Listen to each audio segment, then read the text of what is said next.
Joining us here on NDTV, we've got a very special guest with us today. It is cricket's man of the moment, Virat Kohli. Good to see you here, Virat. Thank you for speaking to us. Thank you. Pleasure.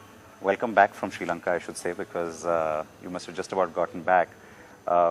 Very, of course, fruitful series for you, I know, and I'll talk about that in just a second. But, you know, it's also been looked at as the start of the calendar, etc.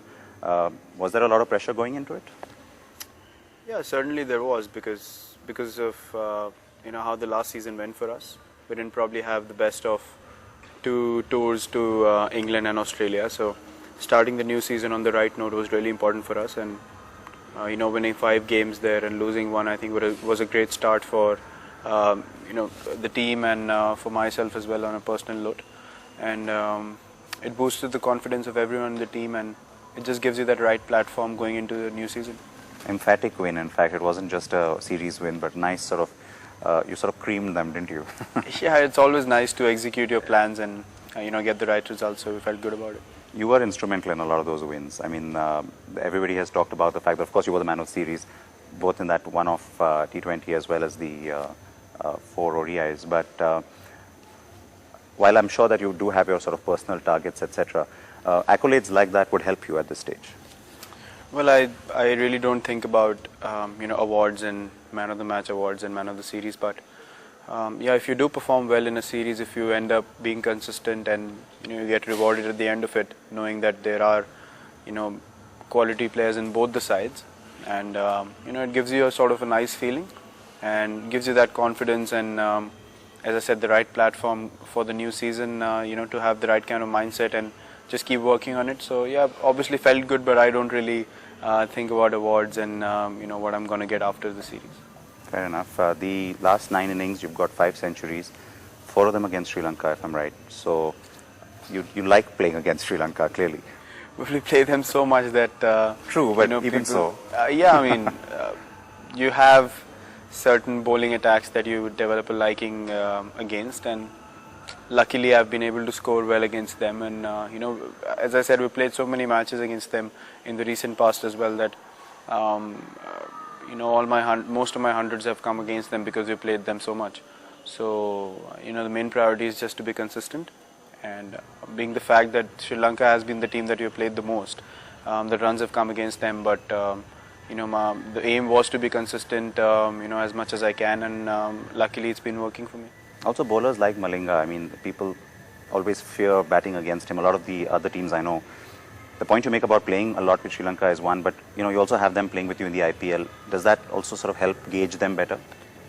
Well, it works both ways. I mean, if it helps the batsmen, it helps bowlers as well.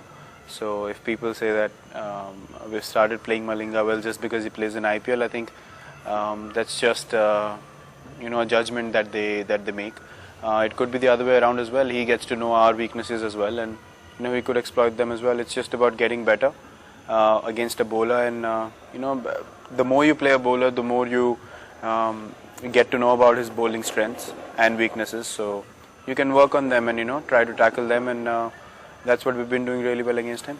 Your first name is very apt given the kind of innings you've been playing. I think it suits you to a T.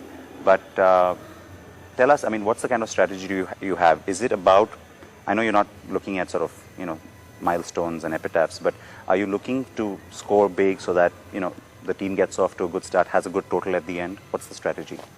Well, it's always, been to go out there and just, see how things go for myself. I really don't think before games, what's going to happen the next day. I prepare well, I just switch off, I relax, and before entering the crease, I don't think about anything at all. So that really helps me on being focused on what I have to do and not put extra pressure on myself. So yeah, the main aim is to help the team, get into good situations and try to win the game from there. If we're chasing or setting a total, depends on what you're doing.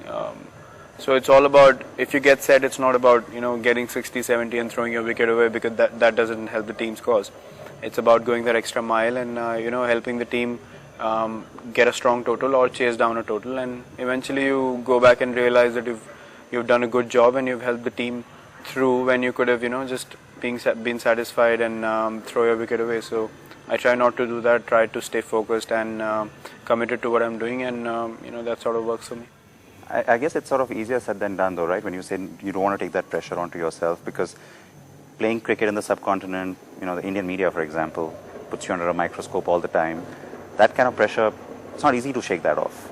How do you do it? It's not easy. Certainly not easy with the sort of expectations that rise suddenly, and if you don't do well, then obviously criticism follows.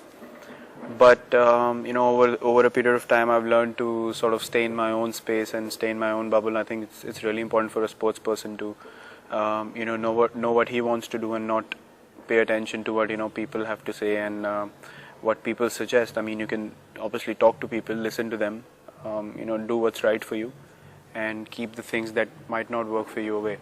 So I try to do that as much as I can. Sometimes it does get to your head. That's what people say, that if you're in good form, you make most of it, and just try to extend that good form, and till that time comes when you have a bad patch, so you have to go through all this. So I try to extend that patch as much as possible. India's #1 news app just got even better. Download NDTV's new app, fully optimized for retina display, full screen view, faster response time, and Sudoku. NDTV's new iPad app. Download now.